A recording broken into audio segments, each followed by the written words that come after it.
করে বলুন, করবেন কি করবেন না? তাহলে যে ব্যক্তি যারা আমার নবীর প্রশংসা করে আল্লাহ সুবহানাহু ওয়া তাআলা তাদের প্রশংসা করবেন কি করবেন না? আর নবীকে কিভাবে মহব্বত করতে হবে, নবীর প্রশংসা কিভাবে করতে হবে, সেটা আমাদেরকে শিখিয়ে দিয়েছেন শাহিন শাহে তাজুল আরফিন। কথা বলেন ঠিক কিনা? সেটা আমাদেরকে শিখিয়ে দিয়েছেন শাহিন শাহে ইমামুল আরফিন। সেটা আমাদেরকে শিখিয়ে দিয়েছেন শাহিন শাহে হযরত শামসুল আরফিন কুদ্দুসিল আজিজ। উচ্চ আওয়াজে বলুন না সুবহানাল্লাহ। অর্থাৎ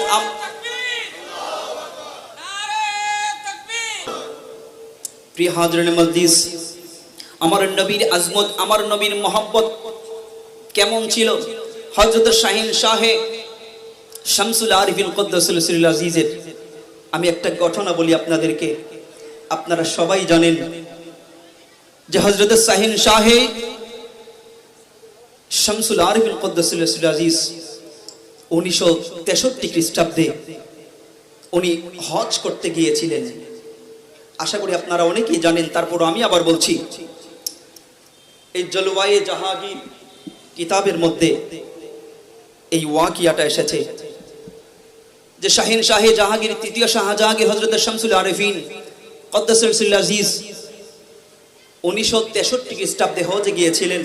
হজে যাওয়ার পিছনে অনেক বড় একটা কারণ আছে, যে পাকিস্তান আমলের মধ্যে তখনকার সময় একটা রেওয়াজ ছিল, বিভিন্ন দেশ থেকে খানায়ে কাবার গিলাফ শরীফ পাঠাতো। বলুন না সুবহানাল্লাহ।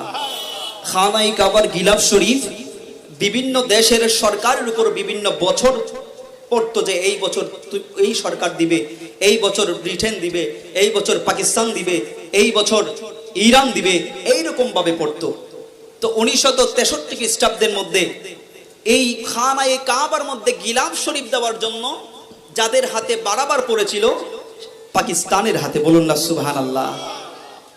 পাকিস্তান, আমাদের তখন বাংলাদেশ পাকিস্তান এক ছিল।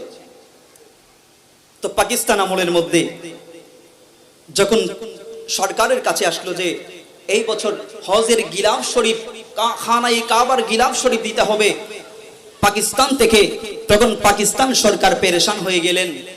এই এত বড় মর্যাদাপূর্ণ গিলাফ শরীফ, এত পূর্ণ মর্যাদাপূর্ণ খানায়ে কাবার গিলাফ শরীফ আমি কার মাধ্যমে খানায়ে কাবার মধ্যে পাঠাবো?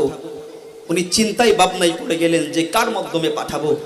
তখন পাকিস্তান সরকার উনি চিন্তা করতে করতে হঠাৎ করে ওনার স্মরণ হলো যে এমন একজনকে পাঠাতে হবে যিনি জামানার মধ্যে সবচাইতে বড় বুজুর্গ, শরীয়তের আলেম,